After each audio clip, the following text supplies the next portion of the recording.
명절 끝날 곧 큰 날에 예수께서 서서 외쳐 이르시되 누구든지 목마르거든 내게로 와서 마시라. 나를 믿는 자는 성경에 이른 것 같이 그 배에서 생수의 강이 흘러나오리라 하시니, 이는 그를 믿는 자들이 받을 성령을 가리켜 말씀하신 것이라. 예수께서 아직 영광을 받지 않으셨으므로 성령이 아직 그들에게 계시지 아니하시더라. 아멘. 할렐루야. 우리 부활하신 예수님의 완전한 은혜와 평강이, 특별히 성령의 내주 교통하시는 은총이 여러분 가정 안에 충만하게 임하게 되시기를 예수님의 이름으로 축원합니다. 올해 교회에 와서 좀 불편함을 겪으시는 분들이 많다고 합니다.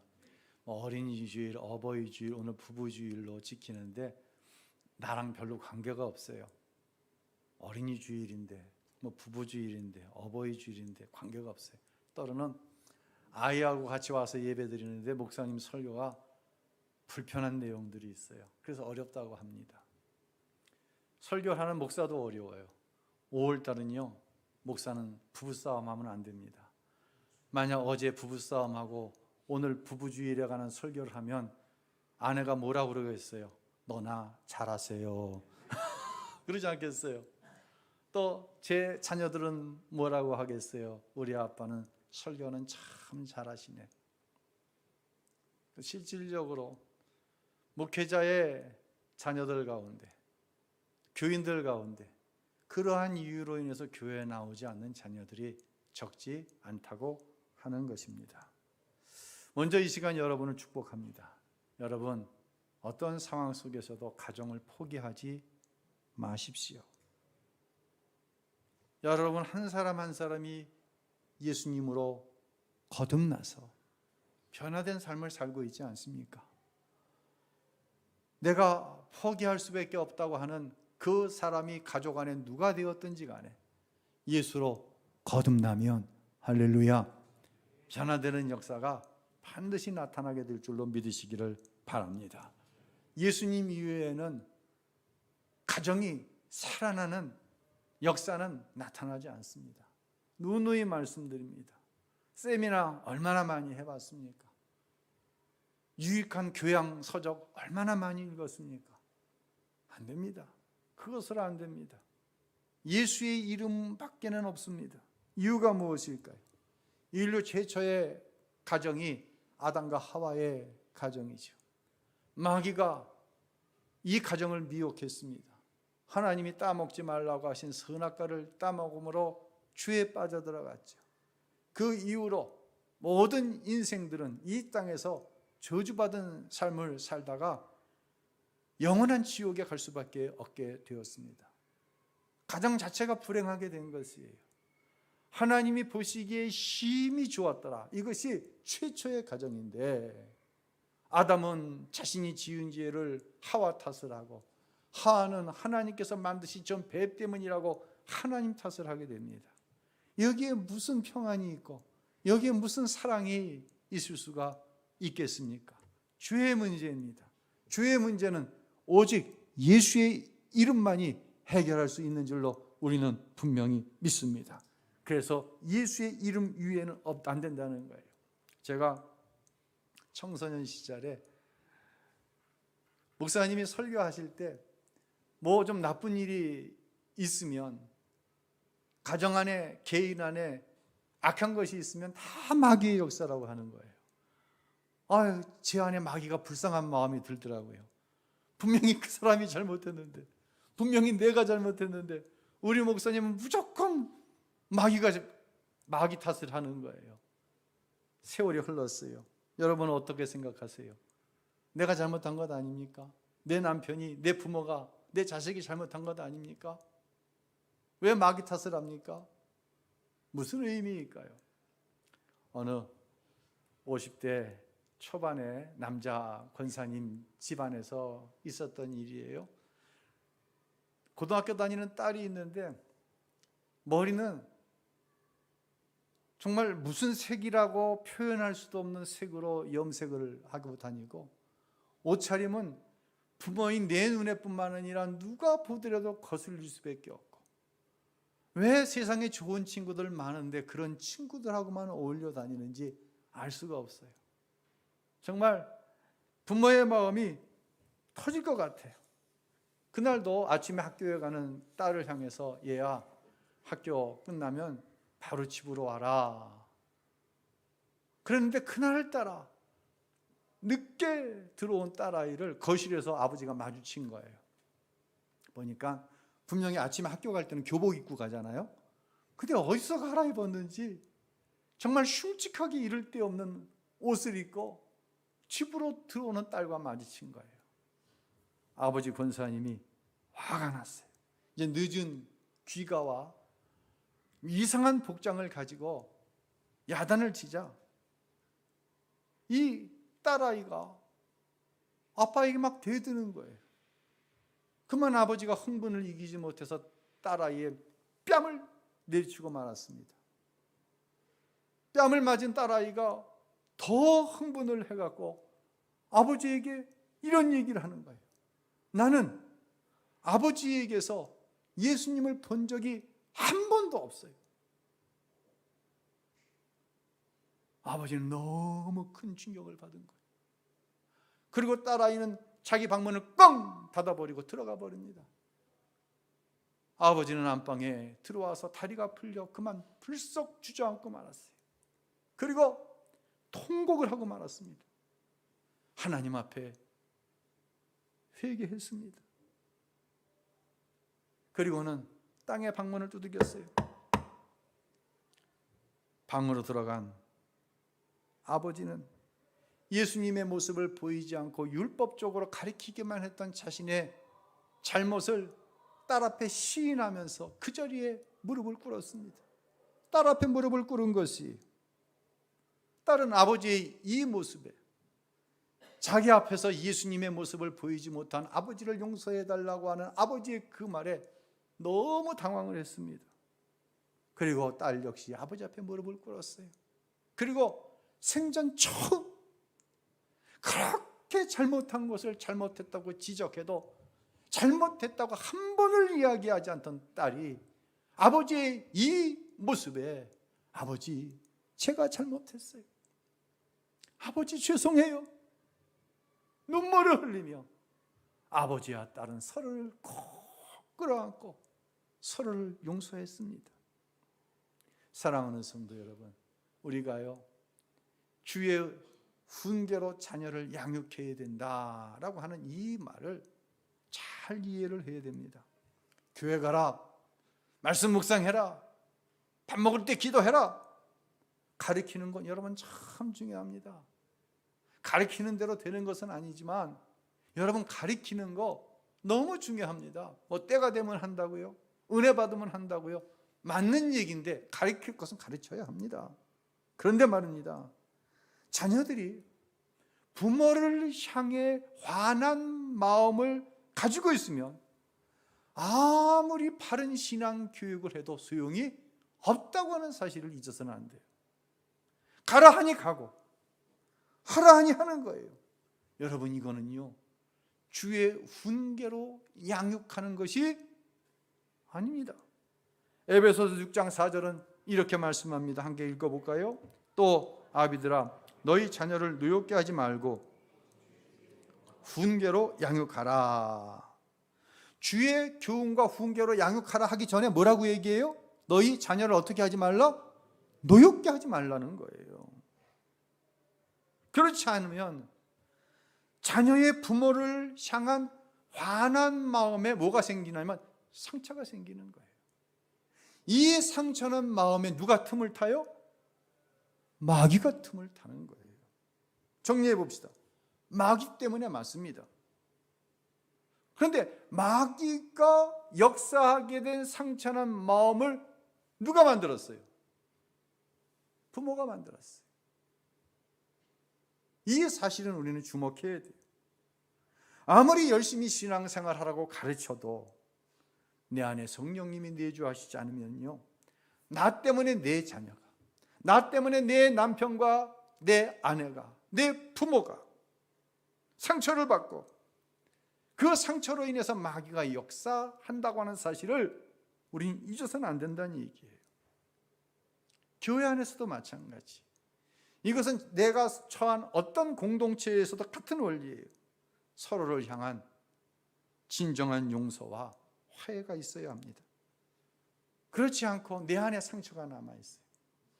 내가 어떤 교인으로 인한 상처가 내 안에 남아있고 나로 인한 상처가 어떤 교인 안에 남아있어요. 그럼 그 상처에 누가 역사해요? 마귀가 역사하는 거예요. 그래서 교회 안에 분란이 일어나는 거예요. 누구는 생각만 하기도 싫어요. 여러분, 생각만 하기도 싫은 사람을 교회에 와서 만났는데 교회 들어오자마자 시험에 들기 시작하는데 얼마나 마음이 힘듭니까? 안 됩니다. 오늘 본문에 보니까요, 주님을 믿는 우리에게 뭘 받으라고 말씀하시냐면 성령을 받으라고 말씀하십니다. 잘 이 말씀이 이해돼야 돼요. 예수 안 믿는 사람에게 성령 받으라고 말씀하시지 않았어요. 제자들에게 예수님께서 성령을 기다리라고 말씀하셨어요. 제자들이 예수 안 믿었나요? 저와 여러분이 예수 안 믿나요? 예수 믿는 우리에게 성령을 받으라고 말씀하시는 거예요. 성령이 내주하셔야 돼요. 그 이유가 무엇인가요? 자, 오늘 본문 7장 37절로 39절 읽겠습니다. 누구든지 목마르거든 내게로 와서 마시라.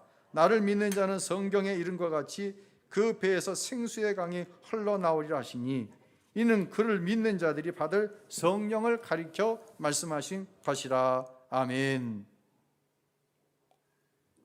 성령이 내주해야 된다. 오늘 설교 제목이 가정에 성령이 내주하셔야 합니다. 이렇게 제가 설교 제목을 정해봤는데요.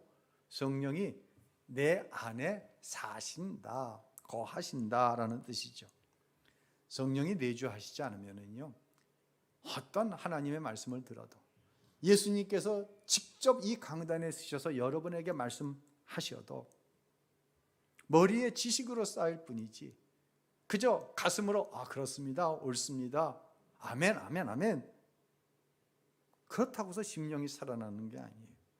그렇다고 해서 내 삶을 통해 예수님이 드러나는 것이 아니란 얘기예요. 여러분, 교회 다니면서 제일 설교를 통해, 성경 공부를 통해, 제자 훈련을 통해 많이 들은 말이 뭔가요? 뭡니까? 사랑하라는 말입니다. 한번 묻겠습니다. 여러분은 부부지간에 사랑하십니까? 묻는데 대답을 안 하시네요. 다시 묻습니다. 부부지간에 사랑하십니까? 요 동네만 아멘 아니라고 그러고, 요 동네, 여기 물어볼게요.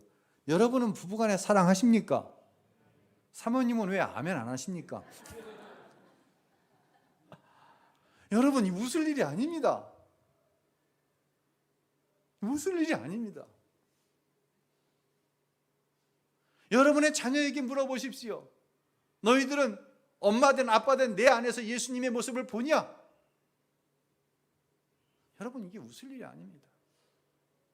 용서하라, 사랑해라, 수천 번, 수만 번 아멘 하지 않았습니까? 남이야 그렇다고 그래도 어떻게 부부지간에, 어떻게 부모와 자식지간에 시원하게 사랑한다는 말을 못합니까? 세상 사람들을 향해 하는 얘기가 아닙니다. 교회 안에서 용서하라고 그러는데 아직도 용서하지 못해서 그 사람만 생각하면 지옥을 이룬다. 여러분, 성령이 내주하시면 그럴 수가 없습니다. 절대로 그럴 수가 없습니다. 그 상황을, 용서하지 못하는 그 상황을 견딜 수가 없습니다. 성령이 내주하시면. 성령이 내주하시면 내 마음이 시원해집니다. 성령이 내주하실 때 나를 통하여서 예수님이 증거가 되어지고 구원 얻는 역사가 나타납니다. 왜요? 내 삶에 예수님이 나타나니까는요. 여러분, 성령의 역사 가운데 센스, 어떤 감각을 주시는 역사가 있어요. 그 여자가 싫어하는 베스트 10 중에 첫 번째가 뭐냐? 대부분 조사를 해보면요, 이것은 단순히 부부간에 아니면 연인 간의 관계에서뿐만 아니라 교회 안에서든지 부모와 자식지간에든지 잘 한번 적용을 해보세요. 여자가 싫어하는 베스트 10 중에 첫 번째, 내가 다 잘못했어. 내가 무조건 미안해. 내가 죄인이야. 이 말을 여자들은, 아내는 너무너무 싫어한다는 거예요. 왜요? 여자는 남편이, 남자가 잘못한 말, 잘못 결정한 내용, 그것 때문에 너무 큰 상처를 받은 거예요. 너무 아파하는 거예요. 고통스러운 거예요. 이것을 알아주길 원하는 거예요. 그런데 남자는 당장 아내와의 불편한 관계를 모면하기 위해서 무엇을 잘못했는지, 무엇 때문에 내 아내가, 무엇 때문에 내 남편이, 자식이, 부모가 아파하는지 모르고 그 상황만 모면하려고 미안하다고 그러는 거예요. 이 말 제일 싫어한다는 거예요. 야, 제가 이 글을 읽는데 끄떡끄떡거리는 게 아니라 회개했나요? 아내에게 그 순간 면하려고 미안하다고 그런 적이 한두 번이 아니었어요. 그것이 남편이 되었던 자식이 되었던 어떤 밀접한 관계라면 좀 진지해져야 됩니다. 내가 무엇을 잘못해서 가족이 화가 났는지 돌아보고, 가족이 마음이 왜 상했는지를 정말로 깊이 생각해야 돼요.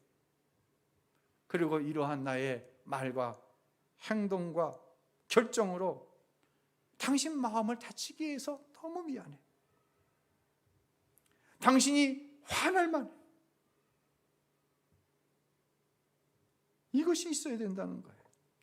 그 후에 내가 어떠한 상황 가운데, 내가 어떠한 닥친 현실적인 문제로 인해서 그런 결정을 하고 그런 말을 했는지를 이해시켜야 돼요. 그런데 얼마나 내 안에 있는 이 죄의 성질이, 이 자아가 무섭고 더러운 역할을 하는지 아세요? 이 이기적인 인간의 이 죄의 성질이 어떻게 해요? 뭐 때문에 상대방이 아프고 마음을 다쳤는지를 생각하는 게 아니라 내가 왜 그렇게 했는지를 먼저 설명하려고 드는 거예요. 나만 이해해달라고 그러는 거예요. 관계없는 사람하고는요, 그렇게 살아도 된다고 100번 양보합시다. 그러나 가족 간엔 그러면 안 돼요. 사랑하는 사람들과의 관계에서는 그러면 안 되는 거예요. 성령이 오셔야 되는 거예요. 성령이 내주하셔야 이 감각이 회복되는 거예요. 죄로 인해서 깨어진 이 잘못된 감각, 이기적인 이 마음이 회복되는 거예요. 하나님과의 관계는 어떻습니까? 하나님 앞에 회개했다면서요, 전혀 삶이 변화되지 않는 사람들 보면 당황스럽습니다. 회개했다고 하는데 왜 안 변하는 거예요? 하나님이 잘못이 있으신 건가요? 왜 이런 현상이 나타날까? 이런 현상은요, 현재의 불편한 상황을 면하기 위해서 미안하다고 하는 것과 똑같아요. 남자의 영혼 없는 사과와 하나님 앞에 드려지는 회개가 똑같은 거예요. 회개해야 하나님이 용서하신다고 하니 회개합니다. 그런데 자신이 어떤 죄를 지었는지 몰라요. 이 죄가 하나님과 나와의 관계에서, 너와 나와의 관계에서 지금 어떤 엄청난 부정적인 역할을 하는지 몰라요. 마귀가 지금 어떻게 역사하고 있는지를 몰라요. 감각이 없는 거예요. 성령이 내주하시지 않으면. 성령이 주시는 감각은 여기서 한 걸음 더 나아갑니다. 마치 아내가 내가 한 말, 어떤 행동 때문에 너무 아파한다는 것을 깨닫고 정말 마음을 다해서 미안하다고 얘기하는 것처럼, 성령이 내 안에 오시면 하나님이 여전히 회개했다고 하면서 죄를 짓고 있는 불순종 불신앙 가운데 빠져서 하나님이 약속하시고 예비하신 그 자녀의 축복을 마음껏 누리지 못하는 나를 보면서 얼마나 슬퍼하실까. 무서운 게 아니에요. 하나님 아버지께서 주실 벌이 무서운 게 아니라 하나님께서 이 죄의 문제를 해결해 주시기 위해서 독생자 예수까지 십자가에 내어주시기까지 나를 사랑해 주셨는데 내가 그 사실을 깨닫지 못하는 거야. 입술로는 아멘 하면서 삶에 전혀 변화가 없는 거예요. 이 모습을 보실 때, 이러한 나를 볼 때 우리 하나님 아버지가 얼마나 슬퍼하실까, 얼마나 아파하실까. 이때 나타나는 게 통회하고 자복한다는 거예요. 하나님, 내가 잘못했어요. 어떻게 회개가 이렇게 될 수가 있습니까? 아내의 마음이 얼마나 아팠을까? 남편의 마음이, 부모님의 마음이 얼마나 아팠을까? 미안해. 여러분, 이 영혼 없는 미안하다고 하는 이에게 무슨 감동이 있습니까? 무슨 변화가 있습니까? 성령이 내 안에 오시면 회개하라고 하는 단어가 합당하지 않게 되는 거예요. 통회하고 자복하는 거예요. 이 회개의 마지막 단계가 뭐예요? 철저하게 나 중심적인, 나 중심으로 해석하고 살던 삶에서 하나님 중심으로 돌아서게 되는 거예요. 형제와 자매, 다른 말로 내 이웃을 내 몸과 같이 사랑하는 단계는 넘어가는 거예요. 좀 심하게 말씀드리면요, 나 편하자고 하는 게 미안하다는 말이 아니라 나 편하자고 하는 것이 회개가 아니라는 말씀입니다. 누가복음 15장에 나오는 우리가 잘 아는 흔히 얘기하는 탕자의 비유를 통해 한번 적용을 해볼게요. 둘째 아들이 아버지에게 유산을 좀 미리 상속해 달라고 해서 다른 나라로 가서 그 많은 유산을 방탕한 일에 다 탕진해 버리고 맙니다. 컵라면 하나 사 먹을 돈이 없게 되자 돼지 치는 집에 가갖고 남의 돼지를 치고 연명을 하는 거예요. 소원이 뭔지 아세요? 돼지가 먹는 그 사료 배부르게 한번 먹는 게 소원인데 주인이 그것도 마음대로 안 주는 거예요. 야, 이 부잣집 아들이 완전히 육체적으로 정신적으로 무너져 버린 거예요. 영혼도 무너져 버린 거예요. 바로 그때 이 아들의 마음속에 한 생각이 훅 하고 들어옵니다. 그 내용을 누가복음 7장 5장 17절과 18절에 이렇게 말씀합니다. 우리말 성경으로 읽겠습니다. 그제야 제 정신이 들어서 말했다. 내 아버지 집에는 양식이 풍부해서 일꾼들이 먹고도 남는데 나는 여기서 굶어 죽는구나. 내가 일어나 아버지에게 돌아가 말해야겠다. 아버지, 제가 하늘과 아버지께 죄를 지었습니다. 자, 이 본문 중에 그제야 제 정신이 들어서 말했다. 이것을 개역 개정 성경에는 이에 스스로 돌이켜 이르되라고 말씀합니다. 영어 성경에는 But when he came to his senses, he said라고 얘기해요. senses, sense라고 우리 흔히 얘기하죠. sense라는 것은 감각, 감지하다, 느끼다 이런 의미예요. 자, 희망이 없는 막장 인생을 살고 있어요, 둘째 아들이. 근데 그 순간 아버지께 돌아가면 아버지 집에는 먹을 것이 지천이고 아버지께 돌아가서 내가 하나님과 아버지께 죄를 지었노라 회개하고 아버지의 처분을 기다려야 되겠다. 그런 때를 감지한 거예요. 센스. 여러분, 이렇게 회개하고 아버지께 돌아갈 때 어떤 일이 벌어집니까? 아버지는 동구밭까지 쫓아나와 아들에게 가락지를 끼워주고 아들에게 새로운 옷을 입혀주고 아들을 위해서 동네 잔치를 벌이지 않습니까? 성령이 오시면은요, 이 감각이 생겨지는 거예요. 우리의 가정 안으로 한번 이 말씀을 적용해 보겠습니다. 우리 가정이 하나님께 돌아서야 할 때를 센스, 그 때를 아는 센스, 감각이 필요한 거예요. 둘째 아들이 아버지께 돌아갈 때를 알려주신 분은 성령이세요. 여기서 아버지는 누굴 얘기해요? 하나님을 얘기하는 겁니다. 하나님의 은혜를 받았으면서도 하나님의 선택된 민족으로서의 은혜를 받은 이스라엘이 하나님을 알지 못해. 하나님이 원하시는 말을 알지 못해. 그들이 회개하고 하나님께 돌아오면 하나님 아버지께서 용서하신다는 얘기예요. 그때를 알아야 된다는 얘기예요. 이때 일어나는 것이 뭐예요? 바로 회복이에요.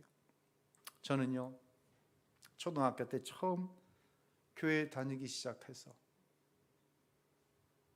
50년을 하나님 앞에 성도로, 30여 년을 하나님 앞에 목회자로 살아왔습니다. 제가 여러분 앞에 제가 경험한 센스, 이것을 오늘 설교를 통해 증거하고 싶은 내용은 이것이에요. 제가 하나님 앞에서 경험한 모든 실패와 모든 축복은 기도의 자리로 나가야 할 때,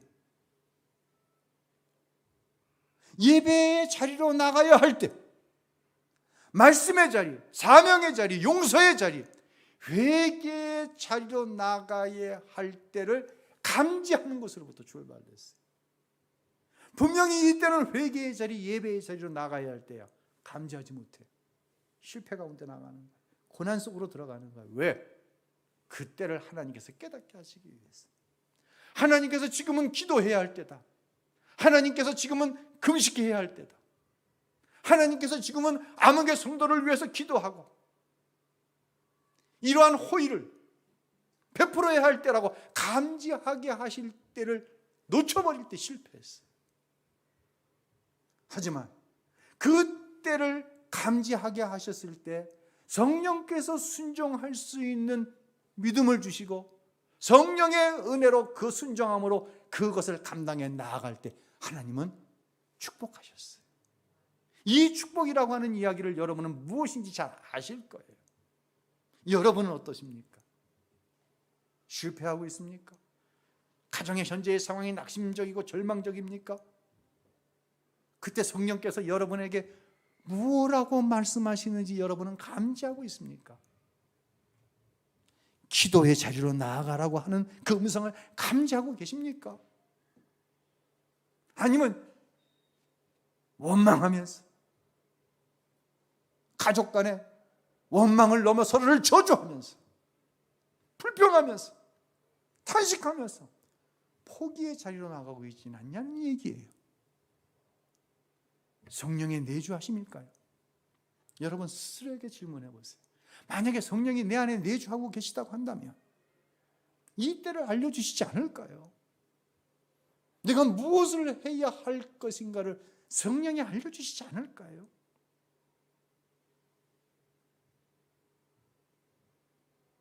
센스, 성령이 주시는 감각. 그래서 우리 가정 안에 필요한 것은 여러분이 하나님 앞에 구하는 무엇인가가 될 수도 있지만 근본적인 문제의 해결은 성령의 내주하심에 있다는 사실인 거예요. 성령의 내주하심으로 하나님의 때를 분별하고 그 감각을 소멸시키지 않고 믿음으로 순종할 때 하나님께서 예비해 주시고 자녀인 저와 여러분에게 약속하신 내용들이 있어요. 그것이 이루어지는 것을 보는 거예요. 저는 여러분에게 분명한 삶의 고백을 가지고 권면하고 축복하는 것은 그 때를 혹시 놓쳤다고 한다면 빨리 그 자리로 나아가시길 바랍니다. 혹시라도 전혀 그 감각이 없어. 기도하는데 늘 제가 하는, 여러분이 듣기 싫어하는 표현, 상투적으로 하고 있다고 한다면 여러분은 먼저 여러분 안에 성령의 내주하심을 구해야 할 것입니다. 그때 가정이 살아날 수 있는 희망이 보여지기 시작하는 거예요. 그리고 하나님께서 이루시는 일을 보게 될 줄로 믿습니다. 가정 축복의 날, 가정아 살아나라! 예수의 이름으로 살아나라! 할렐루야! 성령의 내주하심으로 그런 은혜의 역사가 여러분 가정 안에 꼭 임하게 될 줄로 믿습니다. 그런 은혜의 역사가 있게 되시기를 예수님의 이름으로 간절히 축원합니다.